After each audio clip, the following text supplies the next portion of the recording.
कर्म करने पर ही परिणाम पैदा होता है, बिना कर्म के परिणाम पैदा नहीं होता। बिना कर्म के परिणाम पैदा नहीं होता, यह बात सच है। तो यह बात भी 100% सच है कि कर्म करने पर परिणाम अवश्य पैदा होता है।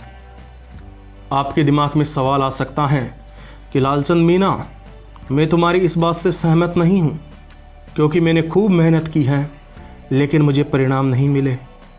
तो मेरे दोस्त, मैं तुझसे कहना चाहूँगा कि तूने मेहनत तो बहुत की है लेकिन कुछ ना कुछ कमी रह गई है। जो तूने मेहनत की उससे परिणाम तो पैदा हुए, बस उससे वे परिणाम पैदा हुए जो तुझे नहीं चाहिए थे, वरना परिणाम तो पैदा हुए हैं। यह संसार का अटल नियम है। अगर तू मेहनत कर सकता है तो अब तुझे बस केवल एक चीज़ की आवश्यकता है कि उस तरीके का पता लगाओ कि किस तरीके से मेहनत किया जाए कि परिणाम तुम्हारे अनुकूल प्राप्त हो। सोचो कि किस तरीके से मेहनत किया जाए, क्या किया जाए, किस प्रकार से अवसरों का निर्माण किया जाए या उनका उपयोग किया जाए कि आप अपने मन मुताबिक रिजल्ट पा सके। यह आपको सोचना है।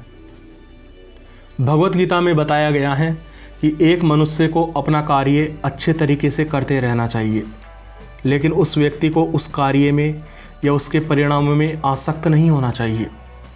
और उस व्यक्ति के पास में उतनी शक्ति होनी चाहिए कि वह जब चाहे अपनी मर्जी से उस कार्य को छोड़ सके। आसक्त नहीं होना चाहिए और मर्जी से कार्य को छोड़ने की शक्ति होनी चाहिए। यह बात मैं आपको समझाता हूँ। इस बात को यदि मैं थोड़ा विस्तार करके समझाऊँ तो इसे समझने का प्रयास करना। आसक्त होने का मतलब है कि आप कोई कार्य करते हो या मेहनत करते हो, लेकिन आपका मन कार्य को बेहतर तरीके से कर देने मात्र से या मेहनत कर देने मात्र से खुश नहीं होता, बल्कि आपका मन खुश होता है यदि आपको परिणाम मिलते हैं, और खुश भी तभी होता है जब परिणाम बेहतर मिलते हैं। और जब आपको अपनी आशा के अनुरूप परिणाम नहीं मिलते हैं तो आप निराश हो जाते हैं, आप दुखी हो जाते हैं, और कभी कभी तो आप काम करना ही बंद कर देते हैं। और कुछ लोग तो ऐसे भी होते हैं जो बिल्कुल पूरी तरह से ही उस कार्य को छोड़ देते हैं। भगवत गीता में आसक्त न होने की बात कही गई है।